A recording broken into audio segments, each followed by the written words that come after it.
मेरी रुचि सत्ता पर कब्जे में नहीं मगर सत्ता पर जनता के नियंत्रण में है। ये कथन है आदरणीय जयप्रकाश नारायण जी के। आज उनकी जयंती है 11 अक्टूबर और मैं उनको सत सत नमन करता हूँ। और मैं यही कहूँगा कि भारतीय जो स्वतंत्रता संग्राम है उसमें इनकी भूमिका बहुत बड़ी थी और भारत छोड़ो आंदोलन में इनकी महत्वपूर्ण भूमिका थी। जब हजारीबाग जेल में थे लोकनायक जयप्रकाश नारायण जी, तो वहाँ से इन्होंने अपने कुछ साथियों के साथ हजारीबाग की जो जेल की दीवार थी उसे फांद के बाहर आ गए ताकि राष्ट्रीय आंदोलन को दिशा दे सके और युवाओं को दिशा दे सके स्वतंत्रता के संघर्ष में।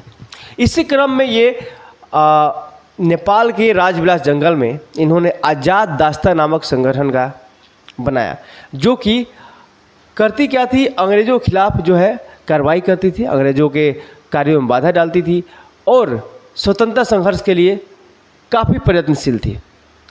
अब मैं बात करूं एक ऐसे ही आंदोलन का जब ये ऐसे कहे कि छात्रों ने या लोगों ने या सिस्टम ने, सत्ता ने मजबूर कर दिया। कांग्रेस के इंदिरा गांधी की सरकार थी, 1974 की बात है, और उसी समय एक बार फिर इन्होंने एक क्रांति की शुरुआत किया जिसका नाम था संपूर्ण क्रांति। संपूर्ण क्रांति एक ऐसी क्रांति थी, एक ऐसा तूफान था जिसने इंदिरा गांधी के सिंहासन को हिला दिया। और हुआ ये कि सरकार गिरी, इमरजेंसी लगा, सरकार गिरी, फिर जनता पार्टी की सरकार आई। आप समझ सकते हैं कि जयप्रकाश नारायण व्यक्तित्व एक ऐसा व्यक्तित्व था उनका कि पूरे भारतीय राजनीति के जो भी राजनेता रहे सभी उनको जो है सम्मान काफ़ी करते हैं। और वो हमारे बिहार के सीताब दियारा जगह जो है सारण छपरा पड़ता है, वहाँ से आते हैं। वहीं उनका जन्म हुआ था 11 अक्टूबर 1902 को। आज हम लोग याद इसलिए कर रहे हैं कि उनका जन्मदिन है, पर हम सभी के जीवन में कहीं ना कहीं जयप्रकाश नारायण है। जब भी हम समाजवाद की बात करते हैं लोकतंत्र में, तो जयप्रकाश नारायण का जो बातें हैं वो कहीं ना कहीं सरकार भी समझती है और आंदोलन करने वाले व्यक्ति भी समझते हैं। इनकी जन सेवा के लिए इनको रमन मैग्सेसे पुरस्कार दिया गया। उसके बाद 1999 में भारत रत्न जैसे पुरस्कार दिया गया, हालांकि मरणोपरांत दिया गया पर दिया गया। काफ़ी सम्मान की बात है। मैं बता रहा हूँ जो रामधारी सिंह दिनकर जी ने इनके लिए लिखा है, एक रचना है बेसिकली, वो ये है। रामधारी सिंह दिनकर जी ने इनके लिए क्या लिखा है मैं पढ़ के सुनाता हूँ आपको।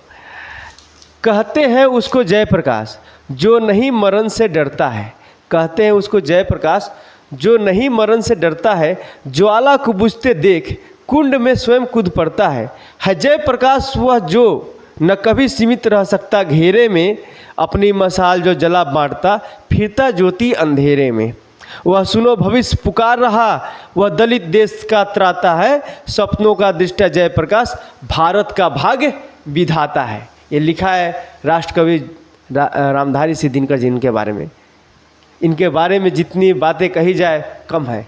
समाजवादी आंदोलन, समाजवाद, काफ़ी बड़े नेता रहे भारतीय राजनीति में समाजवाद की जयप्रकाश नारायण जी।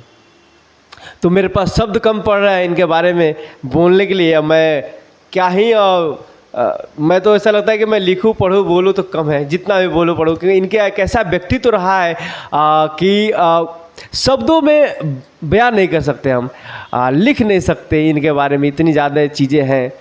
तो मैं इतना ही कहूँगा कि जो हमारे जो ये स्वतंत्रता सेनानी है, इनके जो योगदान है, इनके जो बलिदान है, उनको हम दिलों में संजोए रखें, उनका सम्मान करें। और मैं आप सभी से आग्रह करता हूँ कि जो भी भारतवासी हैं वो सभी जयप्रकाश नारायण जानते हैं, और भी जो स्वतंत्रता सेनानी उन सभी का आप सम्मान करें, सभी को प्रेम करें। और चूँकि इसलिए करें कि उन्होंने हमारे लिए खून पसीना बलिदान दिया है, हमारे पूर्वज हैं, तो अपने पूर्वजों को सम्मान करना, प्रेम करना, उनको याद करना हमारा धर्म है। धन्यवाद। देखते रहिए सूर्यापुर बिहार।